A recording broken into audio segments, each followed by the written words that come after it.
Plan वे में राजनीति कराई जाती है, लंठई नहीं। प्लान वे में आप राजनीति कर रहे हैं तो जनता की सेवा करते हैं। आपका लक्ष्य मुख्यमंत्री बनना होता है, आप मुख्यमंत्री बनने के लिए योजना बनाते हैं। इस देश में हर नागरिक को अधिकार है कि वो इस देश की सबसे बड़ी कुर्सी पर बैठने का सपना देखे, तो उसके लिए प्लान वे में काम करना तो उनका राजनीतिक अधिकार है ना। लेकिन चूंकि अशोक गहलोत को अपनी ताकत दिखानी है, इसलिए मेरा इस्तेमाल करके आप उसका प्रयोग करें, तो ये तो कोई प्लानिंग हुई नहीं। सर, कल की घटना को लेकर क्या मामला वगैरह दर्ज कराएंगे, सब कुछ नहीं, वो बेचारे उन नौजवान बच्चों की क्या गलती है। नौजवान तो मिट्टी के घड़े होते हैं, मिट्टी के लोटे होते हैं। जैसा स्वरूप उनसे चाहे आप बना लें। आप उनसे पीने का घड़ा भी बना सकते हैं और आप उनसे पत्थर बना के किसी का सर भी तोड़ ले सकते हैं। तो आप इसके लिए किसको जिम्मेदार मानते हैं? तो इस नाते मैं इतनी देर से तो मैं नाम ही ले रहा था, नाम के सिवाय तो मैंने कुछ किया ही नहीं। तो मैं उन बच्चों के प्रति कोई भाव रखूं, मेरे जैसे आदमी को ये शोभा नहीं देता। उन्हें चढ़ाया गया होगा, उन्हें गलत बताया गया होगा, उन्हें जो कुछ मैं नहीं कहा हूं, इसीलिए मैंने कल ट्विटर पर अपना पूरा भाषण पोस्ट किया है। कल रात की घटना के बाद मैंने अपना पूरा भाषण जो मैंने सचिन पायलट के बारे में दिया है पोस्ट कर दिया है कि यह मेरा भाषण है, बताओ इसमें है क्या। अब विरोधी को मैं कमजोर हो गया नहीं कहूंगा तो कहूंगा क्या, मजबूत हो गया, मोदी जी बन गए क्या वो। इस नाते नौजवान बच्चों से कोई दुर्भावना नहीं रखनी चाहिए। ईश्वर उनका भला करे, सही दिशा में चले, देश के निर्माण में और बेहतर जिम्मेदारियों का निर्वहन करें। वो लगातार आपके खिलाफ जो है विरोध जारी रहेगा। तो माफी तो मांग रहा हूं मैंने एक एक शब्द जो यहाँ बोले हैं ये मेरी माफी ही है। तो मैं तो कह ही रहा हूं कि मैंने अभी इतना ही कहा है, अभी बहुत कुछ कहना बाकी है, इसलिए मत कहवाओ। राजनीति में अगर किसी ने आपको कह दिया कि आप कमजोर हो गए तो इसमें नाराज होने की क्या चीज है दादा। अपनी मजबूती वोट बैंक में दिखाओ, अपनी वोट मजबूती मतदान के केंद्र में दिखाओ। सड़कों पर ये कौन सी मजबूती है। भगवान श्री कृष्ण के बैनर पर मैंने देखा उन लोगों ने काला स्याही फेंक दिया, इसमें कौन सी मजबूती है दादा। रात को 9 बजे मैं गाड़ी से जा रहा हूँ, घेर करके गाड़ी पर पत्थर चला रहे हो अगर, या काला रंग फेंक रहे हो या कपड़े फेंक रहे हो, कहीं शीशा फूट गया होता तो उन बेचारों की तो मैंने तो एफआईआर नहीं कराया, मैंने तो कोई मुकदमा दर्ज नहीं कराया, पुलिस प्रशासन करा देती। तो इसलिए नौजवानों के भविष्य के साथ ऐसे खिलवाड़ नहीं करने चाहिए, नौजवानों को सही दिशा देनी चाहिए। और मैं उम्मीद करता हूं कि उन्हें इस बात को समझ में आएगा। राजेश पायलट इस देश के बड़े सीजन्ड राष्ट्रनेता रहे हैं, बहुत बड़ी शख्सियत रहे हैं, उस बड़ी शख्सियत का पूरा देश सम्मान करता रहा है। तो उपचुनाव के लिए वागड़ में कमजोर होती जा रही पार्टी। मैं तो 3 जगह होके आया। पार्टी मेरी अगर कमजोर हो रही होती तो 25-25, 30-30 लोग टिकट के लिए मार क्यों कर रहे होते हैं। एक टिकट लड़ने में और एक चुनाव लड़ने में कितना खर्चा होता हम भी जानते हैं और आप भी जानते हैं। ऐसा क्यों है कि भाजपा का टिकट 1 अनार और 100 बीमार का टिकट बन गया है। ऐसा क्यों है कि भारतीय जनता पार्टी अगर कमजोर हो गई है तो भारतीय जनता पार्टी के नेता उतारू पड़े हैं। मैं दौसा गया था, मैं देवली उनियरिया गया था, मैं झुंझुनू गया था। टिकट मांगने वालों और उनकी शख्सियत, उनकी हैसियत जितनी बड़ी है, बड़े बड़े ताकतवर लोग आज भाजपा से टिकट मांग रहे हैं। तो मैं कैसे मान लूं कि उन्होंने बिना ये असेसमेंट किए मांग लिया होगा कि मैं चुनाव जीतने वाला हूं। कोई हारने के लिए टिकट मांगता है। वागड़ में कांग्रेस और आदिवासी पार्टी बागड़ क्या हुआ, ये 84 और सोलंबर। देखिए, राजकुमार राउत जी एक नौजवान है। राजकुमार राउत जी ने पहले वो ट्राइबल पार्टी में थे, फिर उन्होंने अलग होकर के आदिवासी पार्टी बनाई है और एक नौजवान की तरह कोशिश कर रहे हैं कि वो भील समाज के बीच में कोई जागरूकता पैदा करें। धीमे धीमे उनके समझ में आ जाएगा कि जो कुछ काम वो करना चाहते हैं कांग्रेस की गोद में बैठ करके नहीं होने वाला है। यह काम तो मोदी जी ही करते हैं। आज मानधन का जो सौंदर्यीकरण हुआ है, मानगढ़ का, आज जो राष्ट्रीय संग्रहालय बना है, आज जो बहुत बड़ा म्यूजियम वसुंधरा जी ने बनवाया है, आज जो गोविंद गुरु के बारे में माननीय मोदी जी ने उनके सम्मान को स्थापित किया है, आज जो द्रौपदी मुर्मू जी को उन्होंने देश का राष्ट्रपति बनाया है, आदिवासी समाज इस बात को भली भांति जानता है, जिसमें भील भी आते हैं, कि आज़ादी के 75 सालों में अगर उनके समाज को किसी ने वास्तव में राजनीतिक रूप से, आर्थिक रूप से और सामाजिक रूप से सशक्तिकृत किया है तो वो मोदी जी हैं। मुझे विश्वास है कि आज नहीं कल राजकुमार राउत जी के समझ में ये बात आएगी। आप चाहते हैं कि आपके साथ आए हों? मैंने ऐसी कोई चाहत नहीं व्यक्त की। मैं तो चाहता हूं कि वो बड़े नेता बने, अपने क्षेत्र के विकास के लिए।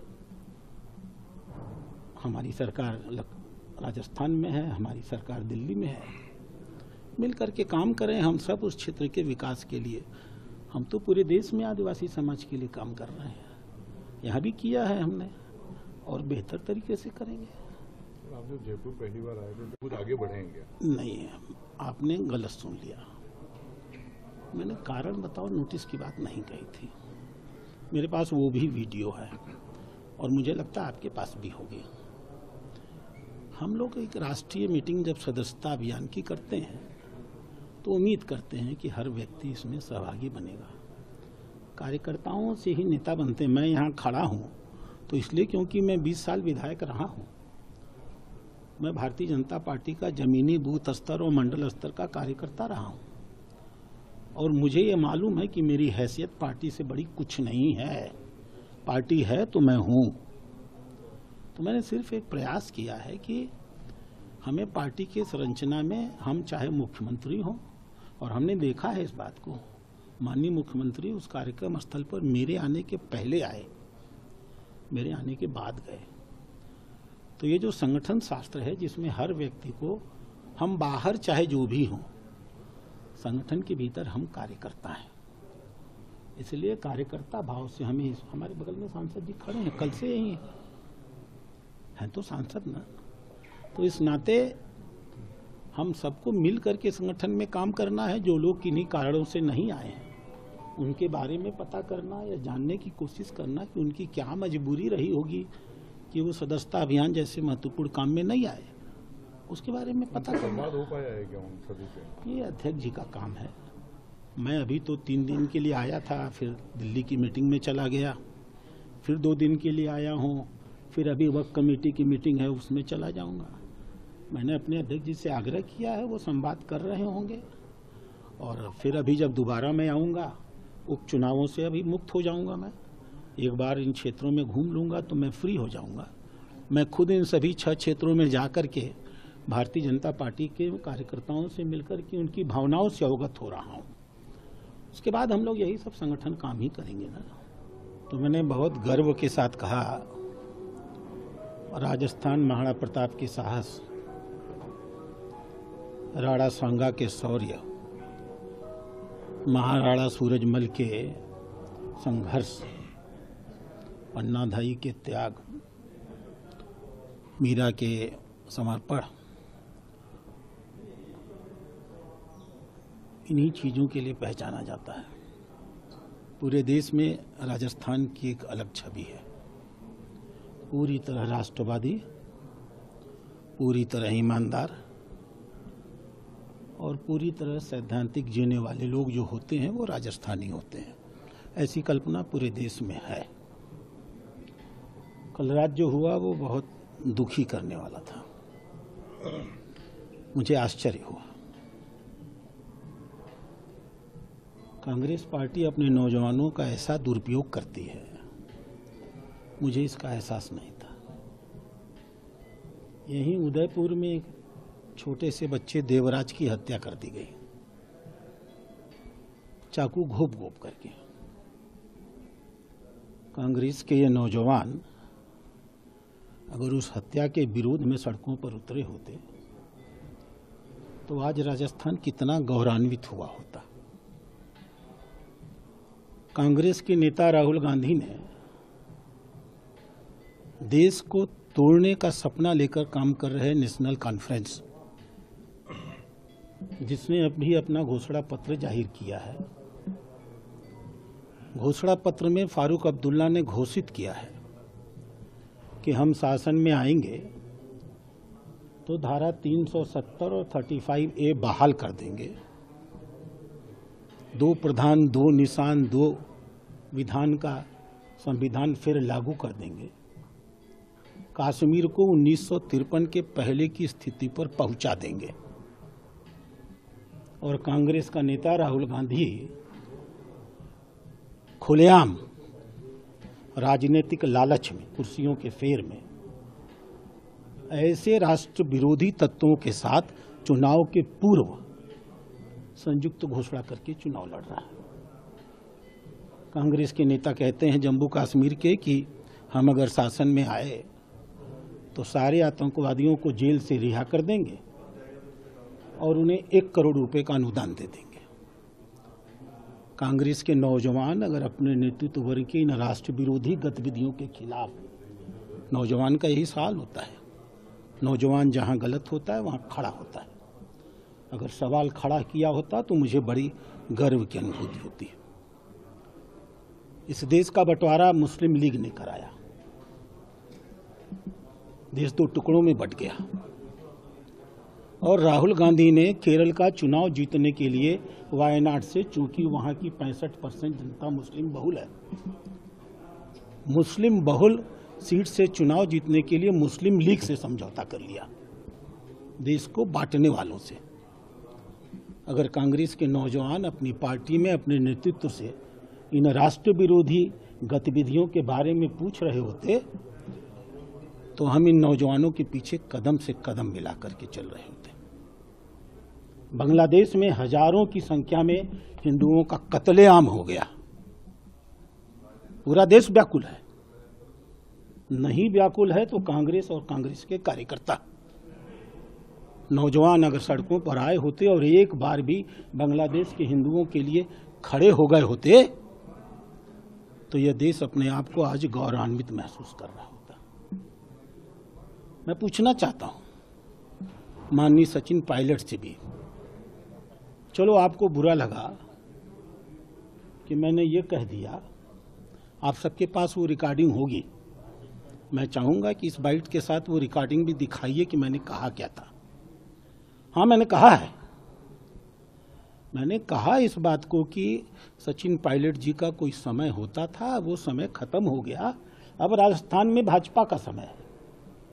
सचिन पायलट एक स्पेंट फोर्स है।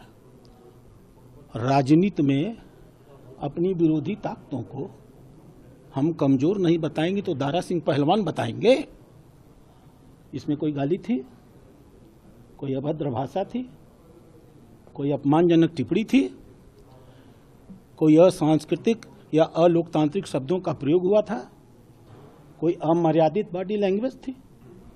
एक सच्चाई है, अगर आपको या आपकी राजनीतिक सच्चाई दिखाई जा रही है तो इतना नाराज होने की जरूरत क्या है। निंदक नियरे राखिए पावन कुटी छवाए, मैंने आपकी आलोचना की है, मुझे धन्यवाद दीजिए और कहिए कि हाँ 4 साल बाद या 4 महीने बाद या 4 दिन बाद जब उपचुनाव होंगे तो डॉक्टर साहब मैं आपको अपनी ताकत दिखा दूंगा।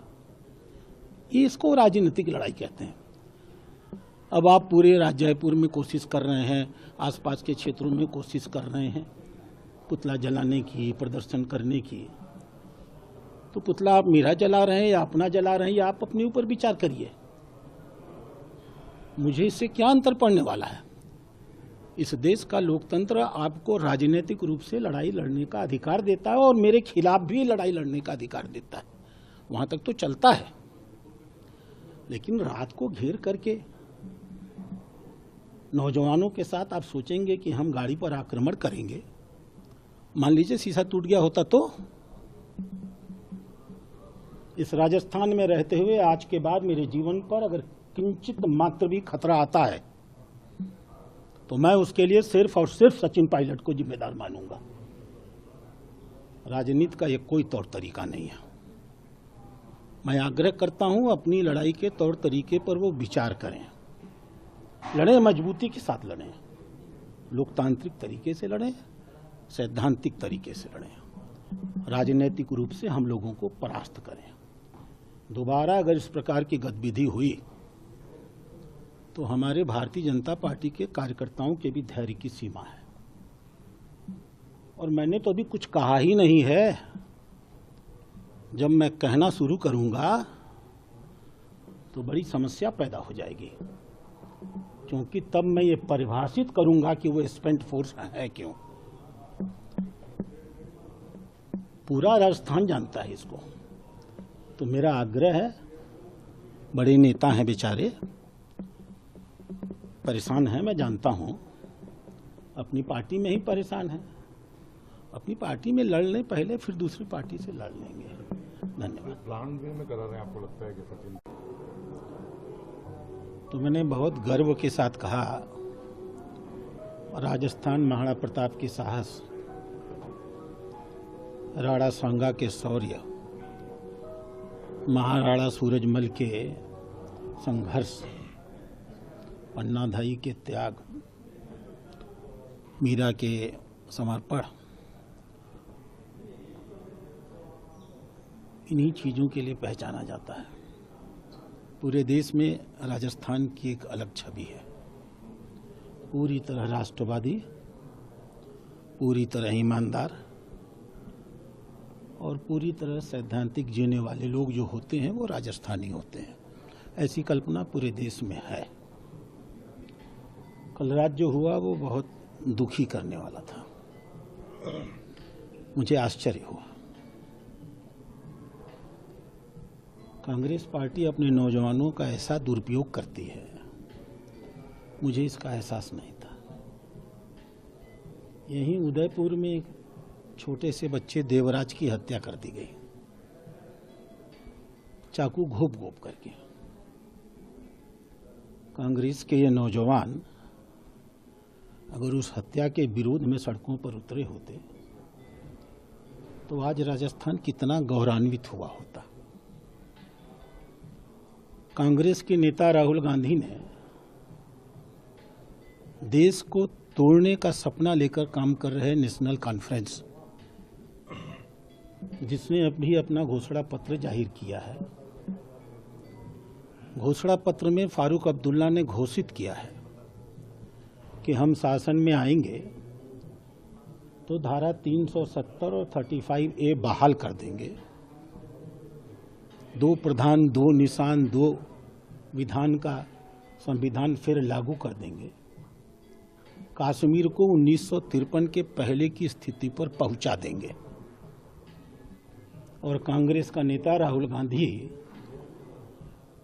खुलेआम राजनीतिक लालच में, कुर्सियों के फेर में, ऐसे राष्ट्र विरोधी तत्वों के साथ चुनाव के पूर्व संयुक्त घोषणा करके चुनाव लड़ रहा है। कांग्रेस के नेता कहते हैं जम्मू कश्मीर के कि हम अगर शासन में आए तो सारे आतंकवादियों को जेल से रिहा कर देंगे और उन्हें 1 करोड़ रुपए का अनुदान दे देंगे। कांग्रेस के नौजवान अगर अपने नेतृत्व वर्ग की इन राष्ट्र विरोधी गतिविधियों के खिलाफ, नौजवान का यही सवाल होता है, नौजवान जहां गलत होता है वहां खड़ा होता है। अगर सवाल खड़ा किया होता तो मुझे बड़ी गर्व की अनुभूति होती है। इस देश का बंटवारा मुस्लिम लीग ने कराया, देश 2 टुकड़ों में बंट गया। और राहुल गांधी ने केरल का चुनाव जीतने के लिए वायनाड से, चूंकि वहां की 65% जनता मुस्लिम बहुल है, मुस्लिम बहुल सीट से चुनाव जीतने के लिए मुस्लिम लीग से समझौता कर लिया, देश को बांटने वालों से। अगर कांग्रेस के नौजवान अपनी पार्टी में अपने नेतृत्व से इन राष्ट्र विरोधी गतिविधियों के बारे में पूछ रहे होते तो हम इन नौजवानों के पीछे कदम से कदम मिला करके चल रहे होते। बांग्लादेश में हजारों की संख्या में हिंदुओं का कत्लेआम हो गया। पूरा देश व्याकुल है। नहीं व्याकुल है तो कांग्रेस और कांग्रेस के कार्यकर्ता, नौजवान अगर सड़कों पर आए होते और एक बार भी बांग्लादेश के हिंदुओं के लिए खड़े हो गए होते तो यह देश अपने आप को आज गौरवान्वित महसूस कर रहा होता। मैं पूछना चाहता हूं माननीय सचिन पायलट से भी, चलो आपको बुरा लगा कि मैंने ये कह दिया, आप सबके पास वो रिकॉर्डिंग होगी। मैं चाहूंगा कि इस बाइट के साथ वो रिकॉर्डिंग भी दिखाइए कि मैंने कहा क्या था। हाँ, मैंने कहा है, मैंने कहा इस बात को कि सचिन पायलट जी का कोई समय होता था, वो समय खत्म हो गया, अब राजस्थान में भाजपा का समय है। सचिन पायलट एक स्पेंट फोर्स है। राजनीति में अपनी विरोधी ताकतों को हम कमजोर नहीं बताएंगे तो दारा सिंह पहलवान बताएंगे।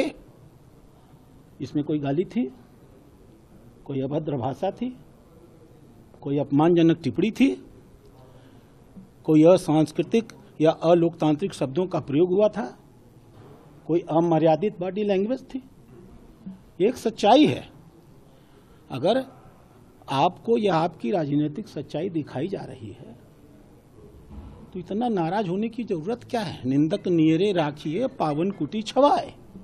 मैंने आपकी आलोचना की है, मुझे धन्यवाद दीजिए और कहिए कि हाँ 4 साल बाद या 4 महीने बाद या 4 दिन बाद जब उपचुनाव होंगे तो डॉक्टर साहब मैं आपको अपनी ताकत दिखा दूंगा।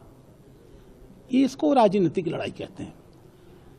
अब आप पूरे जयपुर में कोशिश कर रहे हैं, आसपास के क्षेत्रों में कोशिश कर रहे हैं पुतला जलाने की, प्रदर्शन करने की। तो पुतला आप मेरा जला रहे हैं या अपना जला रहे हैं, या आप अपने ऊपर विचार करिए। मुझे इससे क्या अंतर पड़ने वाला है? इस देश का लोकतंत्र आपको राजनीतिक रूप से लड़ाई लड़ने का अधिकार देता है और मेरे खिलाफ भी लड़ाई लड़ने का अधिकार देता है, वहां तक तो चलता है। लेकिन रात को घेर करके नौजवानों के साथ आप सोचेंगे कि हम गाड़ी पर आक्रमण करेंगे। मान लीजिए शीशा टूट गया होता तो? इस राजस्थान में रहते हुए आज के बाद मेरे जीवन पर अगर किंचित मात्र भी खतरा आता है तो मैं उसके लिए सिर्फ और सिर्फ सचिन पायलट को जिम्मेदार मानूंगा। राजनीति का ये कोई तौर तरीका नहीं है। मैं आग्रह करता हूं अपनी लड़ाई के तौर तरीके पर वो विचार करें, लड़ें, मजबूती के साथ लड़ें, लोकतांत्रिक तरीके से लड़ें, सैद्धांतिक तरीके से लड़ें, राजनीतिक रूप से हम लोगों को परास्त करें। दोबारा अगर इस प्रकार की गतिविधि हुई तो हमारे भारतीय जनता पार्टी के कार्यकर्ताओं के भी धैर्य की सीमा है। और मैंने तो अभी कुछ कहा ही नहीं है। जब मैं कहना शुरू करूंगा तो बड़ी समस्या पैदा हो जाएगी, क्योंकि तब मैं ये परिभाषित करूंगा कि वो स्पेंट फोर्स है क्यों। पूरा राजस्थान जानता है इसको। तो मेरा आग्रह है, बड़े नेता हैं बेचारे, परेशान हैं, मैं जानता हूं, अपनी पार्टी में ही परेशान हैं। अपनी पार्टी में लड़ लें पहले, फिर दूसरी पार्टी से लड़ लेंगे।